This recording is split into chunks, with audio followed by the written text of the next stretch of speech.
बिस्मिल्लाहिर्रहमानिर्रहीम। अस्सलाम वालेकुम माय यूट्यूब फ्रेंड्स, कैसे हैं? उम्मीद है कि आप सब खैरियत से होंगे। मैं भी खैरियत के साथ एक नई वीडियो लेके हाज़िर हुआ हूं आपके लिए।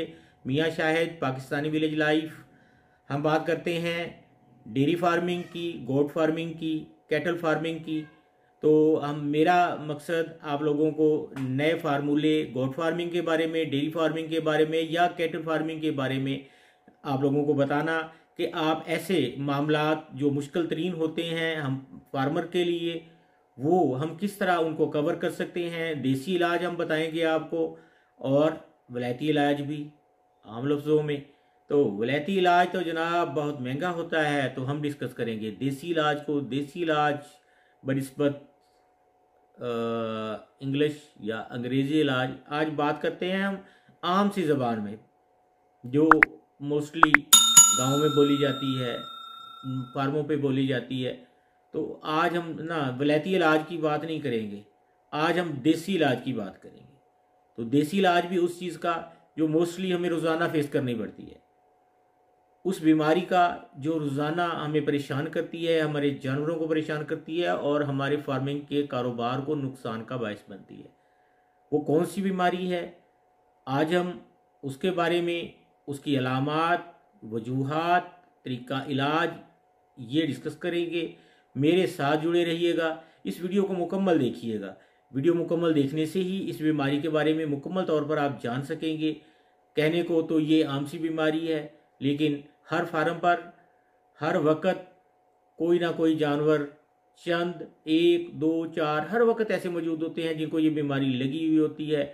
और ये बीमारी अगर इंसान को लग जाए तो उसका बेड़ा गर्क कर देती है, अगर किसी जानवर को लग जाए तो वो उसकी जान लेके छूटती है, कमज़ोर कर देती है, उसके जिस्म के अंदर कुछ भी नहीं रहता, ताकत को ज़ीरो कर देती है, मोर्टेलिटी रेट बढ़ जाता है, इम्यूनिटी डाउन हो जाती है। तो वो बीमारी है जानवरों में पेचस का लगना, मोशन का लगना, लूज मोशन जिसको कहते हैं। आज डिस्कस करेंगे आसान सा हल, आसान सा तरीका, सादा से फार्मूले इस बीमारी को कंट्रोल करने के लिए, जो पहले हजरात बकरियां पालने वाले, जानवर पालने वाले इस्तेमाल करते थे। तो आते हैं आज के टॉपिक की तरफ। इस टॉपिक में आज हम इस बीमारी को लगने की वजूहात हम डिस्कस करेंगे कि किन वजूहात की वजह से ये बीमारी लगती है। सबसे पहले तो हमारे इलाके का मौसम जानवर पर बहुत ज़्यादा असरअंदाज होता है, चाहे वो गर्मी हो चाहे वो सर्दी हो। बकरी की अगर हम बात करें तो बकरी ना ज़्यादा गर्मी बर्दाश्त कर सकती है और ना ज़्यादा सर्दी बर्दाश्त कर सकती है। सर्दी के मौसम में भी ये बहुत ज़्यादा इफेक्ट होती है और बहुत ज़्यादा गर्मी के मौसम में भी बहुत ज़्यादा इफेक्ट होती है। तो जितना सर्दी के मौसम में इफेक्ट होती है ये, उतना गर्मी के मौसम में नहीं होती। तो गर्मी का मौसम शुरू होने वाला है, कुछ इलाकों में शुरू हो चुका है, जैसे कि मेरा इलाका है, यहाँ अब दिन को गर्मी अच्छी खासी होती है। तो गर्मी शुरू होते ही दोबारा जानवरों में मोशन का ये मामला शुरू हो जाएंगे, बल्कि ये मौसम की तब्दीली में ये शुरू हो चुके हैं।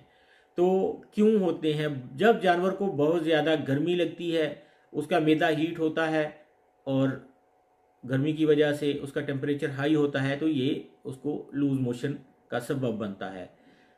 बहुत ज़्यादा सर्दी इस पर भी असरअंदाज होती है। जब सर्दी लगती है फिर भी जानवरों को मोशन लगते हैं। तो इसके अलावा अब मौसम को हमने डिस्कस कर लिया, अब हम इसके जानवरों का चारा डिस्कस करते हैं। तो बोरी बंद चारा जो हम बाज़ार से लेते हैं, कोई ऐसा चारा जो हम ढेरी की सूरत में ऐसे पड़ा होता है ढेरी में, तो वो हीट हो जाता है। हीट मीन उसको गर्मी लग जाती है, जैसे अल्फ़ा अल्फ़ा है, लूसन है, बरसीन है, ये बड़ी जल्दी हीट हो जाते हैं। ये आजकल उनका मौसम चल रहा है जानवरों को देने के लिए, तो हम लाते हैं ढेरी की सूरत में रख देते हैं, उसको हवा नहीं लगती।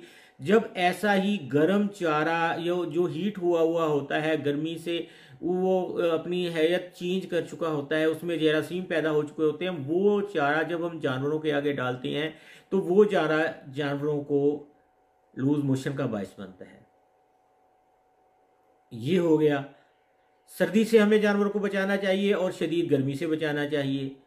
जानवरों को गंदम अगर आप देते हैं तो मुनासिब मिकदार में दें, बहुत ज़्यादा मिकदार में भी ये लूज मोशन का बायस बनती है। बकरी के बच्चों में लूज मोशन ज़्यादा दूध पीने की वजह से आते हैं।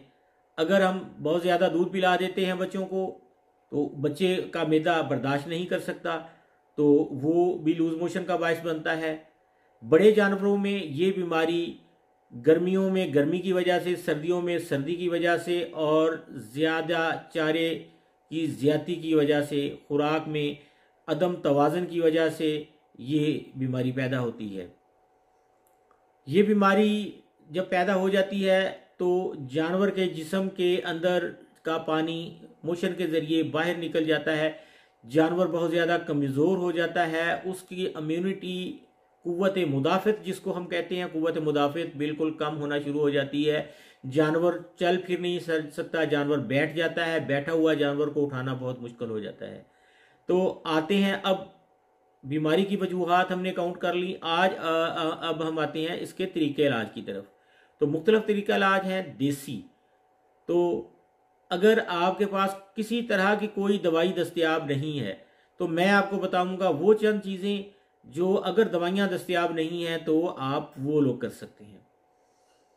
अगर किसी जानवर को मोशन लग जाए तो आप सबसे पहले जामन का दरख्त देखें, आपके इलाके में जामन का दरख्त अगर मौजूद है तो आप उसके पत्ते तोड़ के ले आएँ, उसको काट के, उसकी टहनियाँ काट के ले आएँ, अपने बाड़े में रख दें। 2-4 बकरियाँ जितनी भी इफेक्टेड हैं, आप जानवर जो है उस जामन के दरख्त के जो पत्ते हैं वो उधर छोड़ दें, वो उनको बड़े मज़े के साथ खाएंगे और उसके तासीर जामन की जो है वो खुश्क होती है।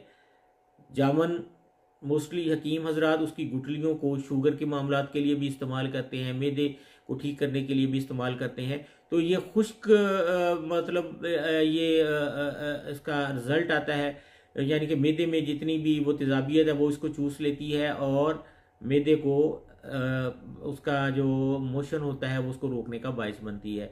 तो जरासीम कुश भी होती है ये, इससे अंदर के जरासीम मरते हैं, जानवर ठीक हो जाता है। ये है जामन का असर बकरियों के मोशन के लिए। इसके अलावा अगर आप जामन नहीं डाल सकते तो चावल हर घर में मौजूद होते हैं। आप थोड़े से चावल फी बकरी के, आधा पाव एक बकरी के हिसाब से आप उनको उबाल लें, थोड़ा सा पानी डालें, चावल को बॉयल करें। बॉयल करने के बाद वो चावल ऐसे हाथ उसको ठंडा होने दें, ठंडा होने के बाद उसको मसल दें, मसल के उसकी खीर सी बना के बकरी के आगे रख दें, किसी बर्तन में, बाउल में डाल के, तसले में डाल के बकरी के आगे रखें। बकरी उसको मज़े के साथ उसको खाना भी कह ले, पीना भी कह ले, उसको खा जाएगी।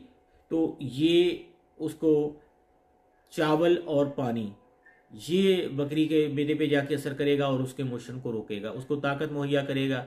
ये एक बहुत अच्छा इलाज है। तो अगर हम डॉक्टरी इलाज की तरफ आते हैं तो मुख्तलिफ तरह के इंजेक्शन भी हैं।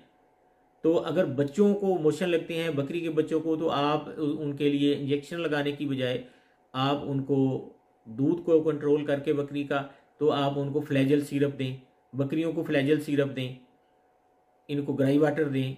बच्चों को आप चाहते हैं कि अगर मोशन ना लगे बकरी के तो आप उनको दूध पिलाने से आधा घंटा कबल ग्राई वाटर, छोटा बच्चा है 5 सीसी फी बच्चा, सिरिंज के ज़रिए पिला दें, ड्रिंचिंग गन के ज़रिए पिला दें। नहीं तो छोटी सिरिंज जो है 5 सीसी वाली वो ले लें, एक सिरिंज भरें और बच्चों बड़ी आसानी के साथ उसको पी लेते हैं। एक दफ़ा पिलाएंगे तो दूसरे दिन खुद भागते हुए वो ग्राई वाटर पीने के लिए आपके पास आएंगे। ये इतना मज़ेदार उनके लिए होता है। तो ग्राई वाटर पिलाने के बाद आप आधे घंटे के बाद आप उनको दूध पिलाएंगे तो वो जो पहला जिस्म के अंदर जो उनके अंदर मैदे के अंदर मवाद होगा वो हजम कर चुके होंगे और वो नया पीने के लिए तैयार होंगे।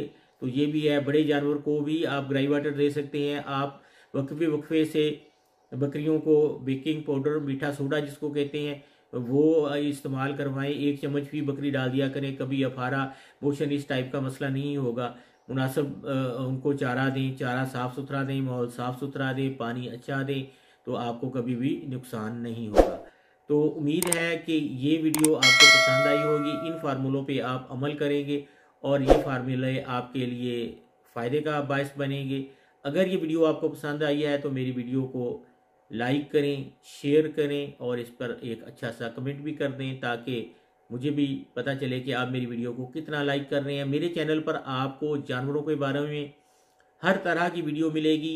एक बीमारी के बारे में आपको अच्छे जो फार्मूले मुख्तलिफ वीडियोस में मिलेंगे, तो ये आपके लिए फ़ायदा मंद साबित होंगे। मेरे चैनल पे जब भी आपको कभी जानवरों की मेडिकेशन के बारे में आप जानना चाहें तो आप मेरे चैनल का विज़िट कर सकते हैं। मुझे दुआओं में याद रखिएगा, मैं आप लोगों के लिए अच्छी अच्छी वीडियोस बनाता रहूं। दुआओं में याद रखिएगा। एक नई आने वाली वीडियो तक के लिए चैनल को सब्सक्राइब करना मत भूलिएगा और साथ ही बेल के आइकन को भी लाजमी प्रेस कर दें। मुझे इजाज़त दीजिएगा। अल्लाह हाफिज़।